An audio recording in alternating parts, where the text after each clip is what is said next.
Hola, hola, buenos días, buenas tardes, buenas noches. Espero estén súper bien a la hora que nos estén escuchando. Platíquenos desde dónde nos escuchan, a qué hora lo están escuchando la lectura del día de hoy, que ya estamos en el día número 13 de nuestro libro El hombre en busca de sentido, escrito por Viktor Frankl. ¿Qué les está pareciendo? ¿Les está dejando algo? ¿Los está haciendo recapacitar o cuestionarse cosas acerca de su vida? Como yo les he comentado, ¿verdad? A mí lo que me hace reflexionar mucho es acerca de lo afortunada que estoy, de las bendiciones que tengo en mi vida, de lo mucho que tengo que agradecer, de mi familia, de todas las bendiciones que día a día pasan en mi vida, y también de como dicen, de los no tan buenos momentos, porque también de eso se aprenden, ¿verdad? Y no hay mejor ejemplo ni prueba de eso que lo que nos está comentando el autor Víctor en este libro. Y bueno, la lectura pasada nos estaban hablando de cómo se implementaban nuevos castigos para las personas que robaban, y resulta que uno de los compañeros de ahí del campamento se robó unas patatas, y ahí les preguntaron a todos que dijeran quién iba a ser, si no todos iban a ser castigados. Y lo más sorprendente fue que, bueno, pues no sorprendente, pero todos se aliaron, más de 2.500 prisioneros, y no dijeron nada, y el castigo fue que ese día no comieron, fueron mandados a sus barracones, y ahí tuvieron que estar hambrientos, cansados, desilusionados. Pero uno de los capos nos platica que ese capo era bueno en lo que cabe, ¿verdad? Que le pidió a Víctor que diera una conferencia donde les hablara a los presos para motivarlos. Y la plática que él dio les ayudó mucho, aún Víctor sintiéndose con tantos ánimos, porque también pues ya después de tanto tiempo pues ya sus ánimos de todos estaban por los suelos, pero él los motivó demasiado, les estuvo haciendo reflexionar que debían de estar agradecidos porque estaban vivos y estaban en ese lugar. Y también les hizo mención de una cita de Nietzsche, no sé si lo pronuncio bien, pero bueno, de él, y dice que todo lo que no me destruye me hace más fuerte. Y esa frase a mí me encanta porque está muy poderosa, ¿verdad? Todo lo que a veces creemos que nos va a destruir, situaciones que pasan en nuestra vida, y ya después, conforme pasa el tiempo y que nos damos cuenta que, wow, pudimos salir de eso, nos dimos cuenta de lo fuertes y resilientes que también podemos ser. Entonces, esa frase, anótensela en sus libritos. Yo tengo un libro donde anoto varias frases que me gustan, y pues ya tengo una más para anotar, ¿verdad? Y también decía otra parte, que ningún poder de la tierra podrá arrancarte lo que has vivido.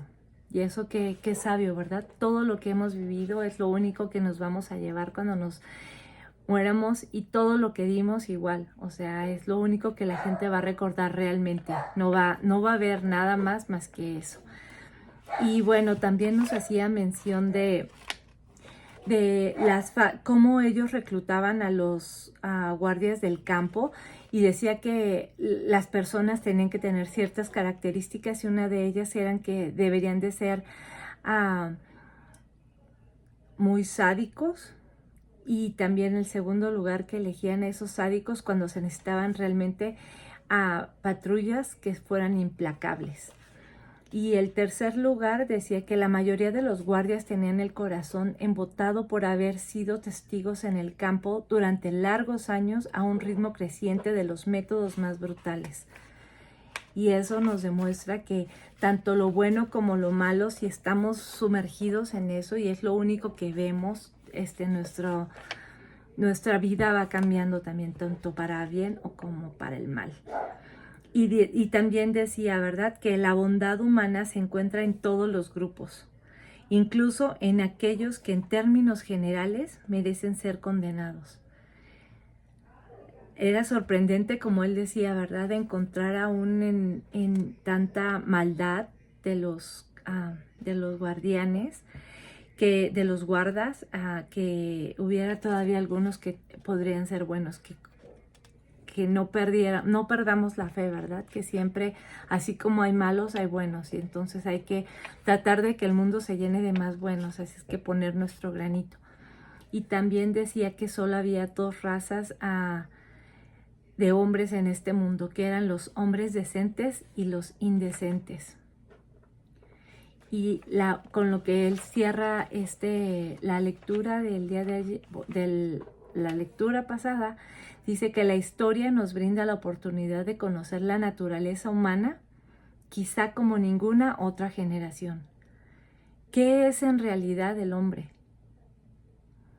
Y él nos contesta que es el ser que siempre decide lo que es. Es quien ha inventado las cámaras de gas, pero también el que ha entrado en ellas con paso firme, musitando una oración. Y aquí me hace mucho reflexionar, ¿verdad? Cómo así como hay personas que deciden tomar el camino mal, bueno, y como dicen, no hay bien ni mal, pero solamente decides crear sufrimiento o poder dar luz y paz a esas personas. Y en esto que nos dice, ¿verdad? Que entran con paso firme en las cámaras de gas, con una oración. Dice, nunca hay que, bueno, para mí, ¿verdad? Nunca hay que perder la fe, y así sea lo último, tú sigues firme y fuerte y amoroso y bondadoso hasta el final. Eso es lo que a mí me deja. Y bueno, pues solamente recordarles, ¿verdad? Nos dejen algún comentario, compartan el video o lo que están aprendiendo o que se les está quedando del libro, y también regálenos un like. Suscríbanse. Y empezamos el día 13 en la página número 117. Tercera fase. Después de la liberación. Analicemos ahora, en la última parte del examen de la psicología del campo de concentración, las reacciones del prisionero después de su liberación. Para describir estas experiencias, que por fuerza han de ser personales, retomaremos la narración en aquel pasaje en que, tras varios días de gran tensión, al final se izó la bandera blanca a la entrada del campo. Al estado de ansiedad siguió una relajación total, pero se engañaría quien creyese que nos olvidamos, que nos volvimos locos de alegría. ¿Qué sucedió? Con pasos torpes, los prisioneros nos acolpamos en la puerta del campo. Observábamos con recelo a nuestro alrededor y nos interrogábamos unos a otros con la mirada. Luego nos aventuramos a dar unos pasos fuera del campo, y en esta ocasión nadie impartía órdenes a gritos. Ni debíamos agacharnos o escabullirnos rápidamente para esquivar un golpe o un puntapié. Oh, no. Increíblemente, los guardias nos ofrecían cigarrillos. Al principio apenas los reconocíamos. Se habían apresurado a vestirse de civiles. Nos adentramos lentamente por la carretera que partía del campo. Enseguida notamos las piernas doloridas, que amenazaban con doblarse. Pero nos repusimos y marchamos a trompicones. Queríamos ver por primera vez los alrededores del lager con ojos de hombres libres. «Somos libres», nos decíamos unos a otros, casi sin creerlo. Habíamos repetido esas palabras tantas veces durante los años que soñábamos con la libertad, que el término parecía gastado y carecía de sentido. No penetraba en nuestra conciencia, no comprendíamos su significado. Aún no creíamos que la libertad nos perteneciera. Llegamos a unos prados cubiertos de flores. Los contemplamos, pero no nos despertaban ninguna emoción. El primer destello de alegría se produjo al divisar un gallo con su cola de plumas multicolores. Pero no fue más que un leve destello. Aún no pertenecíamos a ese mundo. Al atardecer, Al encontrarnos todos de nuevo en el barracón, un hombre le susurró a otro en tono confidencial: «Dime, ¿has sentido hoy alegría?». El otro contestó avergonzado, pues no sabía que los demás nos sentíamos de la manera parecida. «Sinceramente no». Dicho con toda crudeza, habíamos perdido la capacidad de sentir alegría y teníamos que volver a aprender lentamente. Lo que sucedía a los prisioneros se denomina en psicología despersonalización. Todo parecía irreal, improbable como un sueño. No podíamos creer que fuera verdad.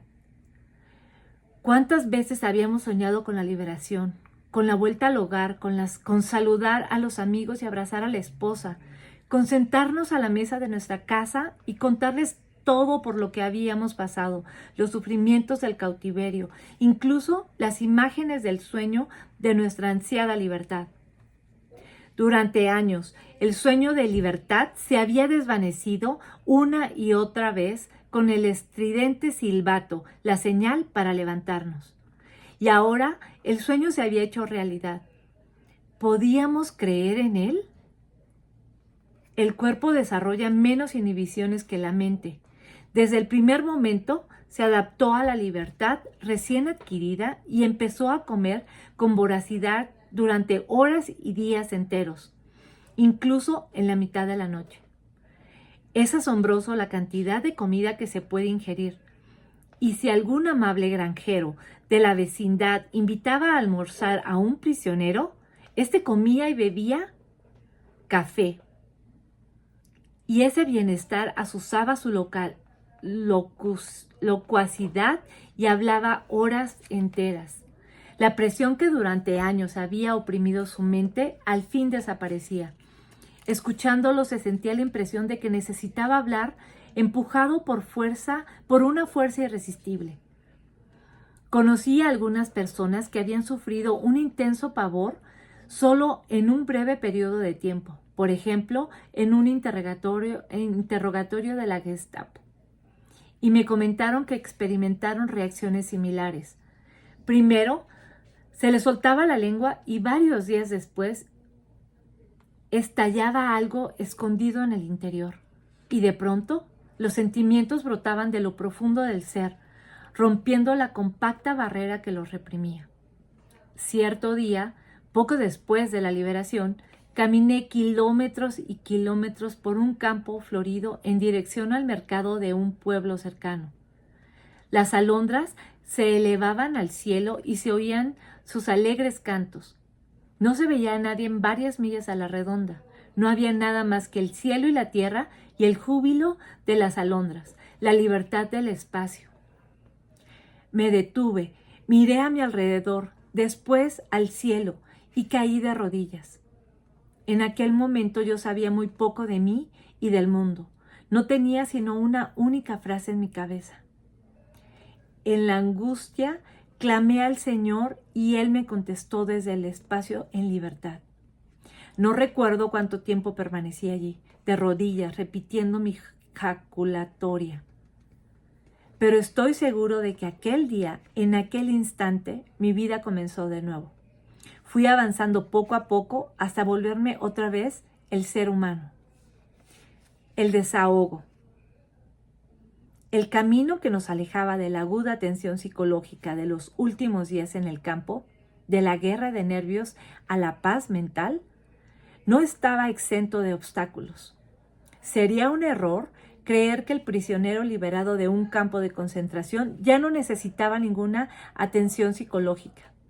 Hay que considerar que una persona sometida durante tanto tiempo a una tensión psicológica tan tremenda sigue en peligro también después de la liberación, en especial si ésta se ha producido bruscamente. Este peligro, desde el punto de vista de la psicohigiene, es la contrapartida psicológica de la aeroembolia. Así como un buzo sometido a la presión atmosférica correría peligro si le quitaran de golpe la escafandra. El hombre repentinamente liberado de una tensión psicológica puede sufrir daños en su salud psíquica. En esa fase psicológica, la influencia de la brutalidad que había imperido en la vida del campo fue más perniciosa en las personalidades más primitivas, a quienes les resultaba más difícil sustraerse a esas experiencias. Ahora, al verse libres, creían que podían tomarse su derecho de usar la libertad sin sujetarse a ninguna norma, de forma arbitraria y sin escrúpulos. Lo único que para ellos había cambiado era que habían pasado de ser oprimidos a ser opresores. Se convertían en investigadores, instigadores de la violencia y la injusticia. Ya no eran víctimas. Justificaban su conducta con sus terribles sufrimientos y extendían su proceder a las situaciones más insignificantes. En una ocasión me dirigí con un amigo al campo de concentración cuando, sin darnos cuenta, llegamos a un sembrado de espigas verdes. Intuitivamente traté de evitarlas, pero mi amigo me agarró del brazo y me arrastró hacia el sembrado. Intenté balbucear algo referente a no tronchar las espigas jóvenes. Mi amigo se enfadó, me miró airado y gritó: «¡No me digas! Nos han pisado bastante a nosotros. Mi mujer y mi hijo han muerto en la cámara de gas, por no mencionar a tantos más. ¿Y tú te preocupas de no tronchar unas espigas de avena?». Se necesitaba tiempo y paciencia para que estos hombres aceptasen la lisa y llana verdad de que nadie tiene derecho a hacer el mal, aunque se haya sufrido una atroz injusticia. Tenían que admitir de nuevo el valor de esta verdad, porque las consecuencias irían mucho más allá de la pérdida de unas espigas de avena. Recuerdo a aquel prisionero que, arremangándose la camisa, me puso delante la mano derecha y gritó: «Que me corten la mano si no le empapo de sangre el día de mi regreso a casa». Quisiera recalcar que el autor de estas palabras no era mala persona. Fue el mejor de los compañeros en el campo y también después. Además de la deficiencia moral, consecuencia del cese repentino de la tensión psicológica, otras dos experiencias fundamentales amenazaban con dañar el carácter del hombre liberado: la amargura y el desencanto que sufrían al regresar. La amargura se surtía del cúmulo de decepciones que el recién liberado sufría al volver a la vida anterior. Se amargaba al comprobar que en muchas partes era recibido con nada más que un encogimiento de hombres y frases rutinarias. Ante estos lánguidos recibimientos, se preguntaba para qué había sufrido aquellos horrores. Constantemente escuchaba expresiones estereotipadas del tipo: «No sabíamos nada, también nosotros hemos sufrido». ¿No tenían nada mejor que decir?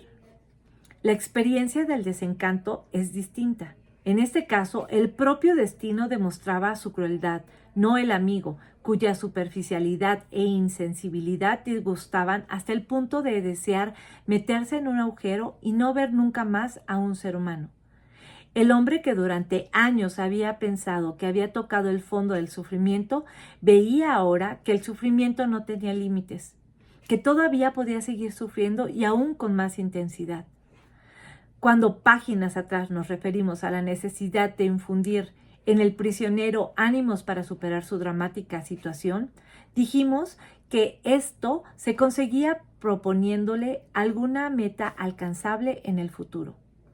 Era preciso recordarle que la vida seguía esperándolo, que un ser querido aguardaba su regreso con devoción. Y después de la liberación, algunos se encontraron con que no los esperaba nadie.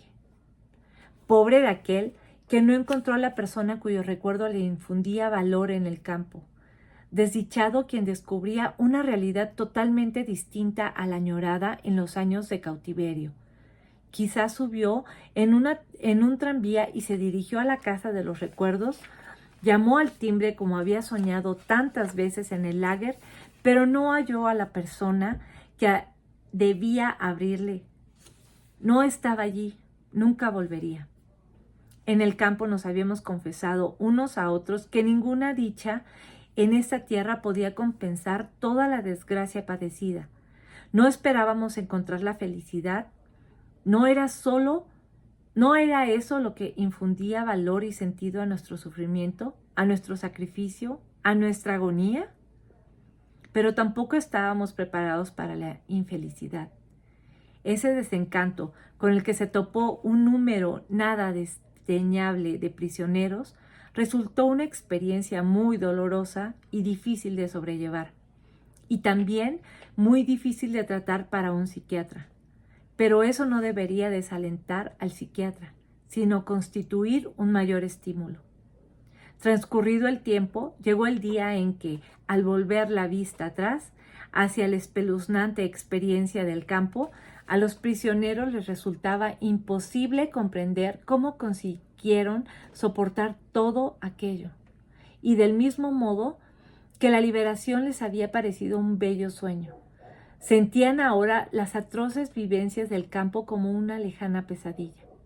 Después de describir la psicología del prisionero del campo de concentración, hemos de reconocer que salir de aquel mundo ignominioso y volver al calor del hogar producía una maravillosa sensación de fortaleza interior. Tras haber soportado increíbles sufrimientos, ya no había nada que temer excepto Dios. Segunda parte. Conceptos básicos de logoterapia.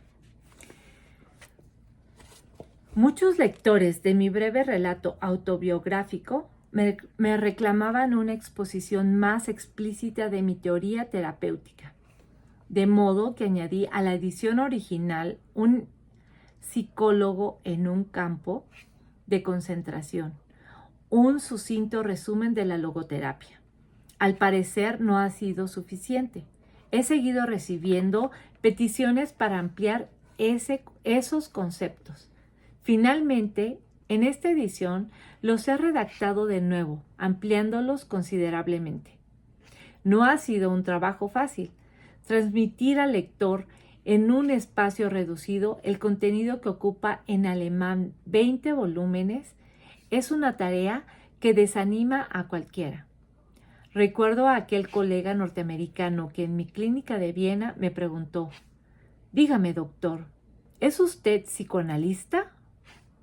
«No exactamente, más bien soy psicoterapeuta», respondí. «¿A qué escuela pertenece?»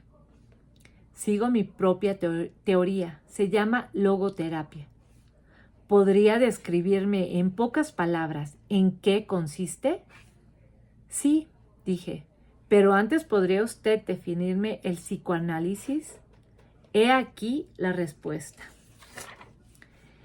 En el psicoanálisis el paciente se tiende en un diván y cuenta cosas que no son agradables de decir.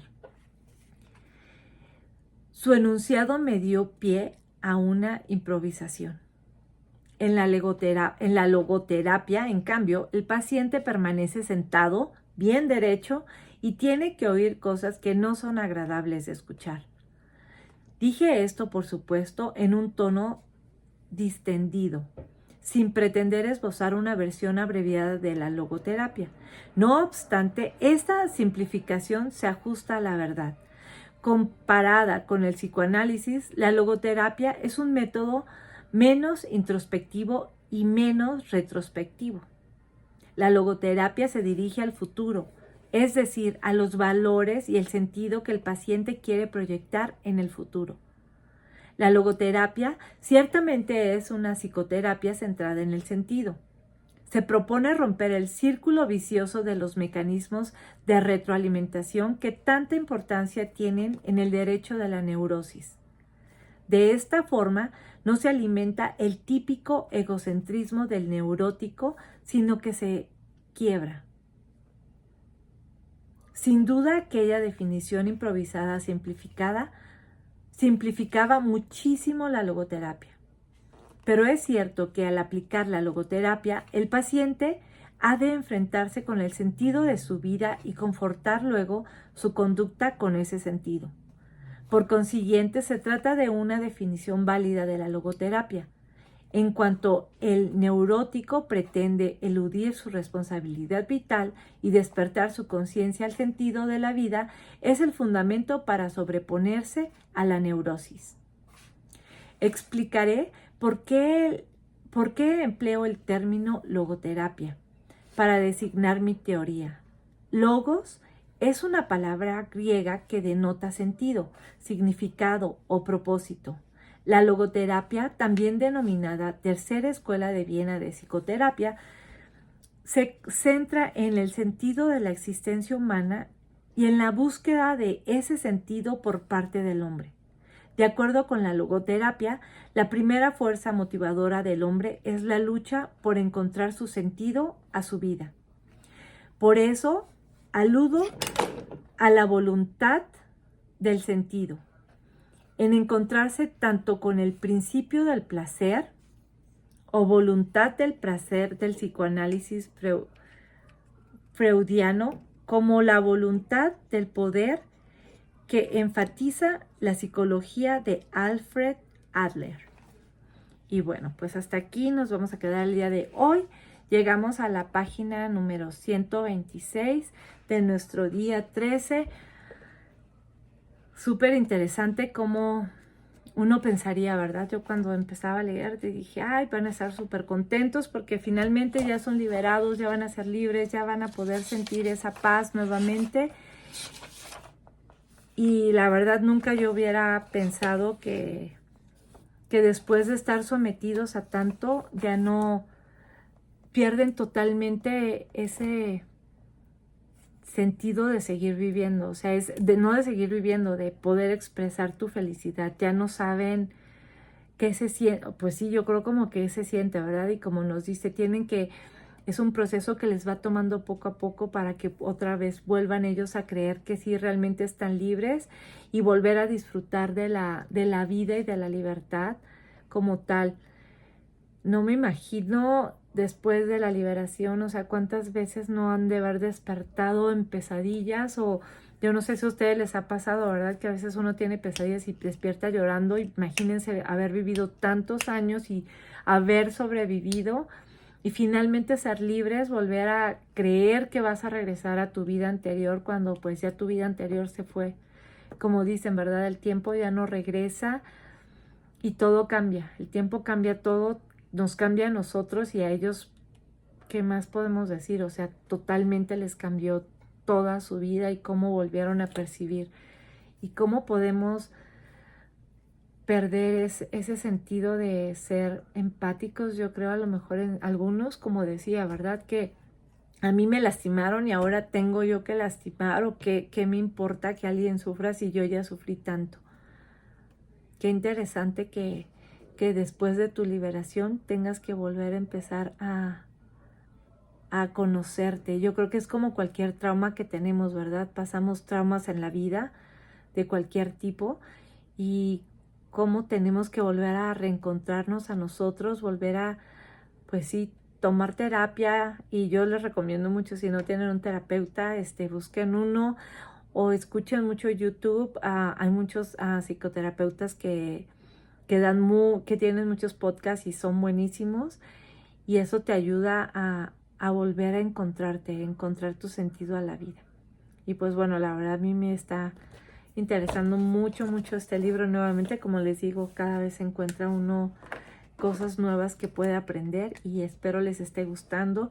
Recuerden compartir si pueden, pues el video, ¿verdad? Pero si no, compartan lo que están aprendiendo, lo que nos estamos cuestionando. Déjenos aquí comentarios, ustedes cuáles son sus preguntas, cómo se están sintiendo, qué les está pareciendo. Acuérdense que la retroalimentación es lo que nos hace crecer y al momento de nosotros decir lo que pensamos y expresamos también nos nutrimos y aprendemos aún más. Y el leernos mutuamente yo creo que es lo que también nos enriquece, ¿verdad? Y esto pues es algo para crecer juntos. Y bueno, pues déjenos un like y suscríbanse al canal para que les lleguen las notificaciones. Si no habían visto si es la primera vez que están viéndonos, tenemos otros 3 libros. El primero fue el de Hábitos Atómicos, el segundo El Principito, el tercero fue el del monje que vendió su Ferrari y pues ahorita este que estamos leyendo de Viktor Frankl, El hombre en busca de sentido. Que tengan un excelente día, tarde o noche a la hora que nos estén escuchando y nos vemos en la siguiente lectura. Bye.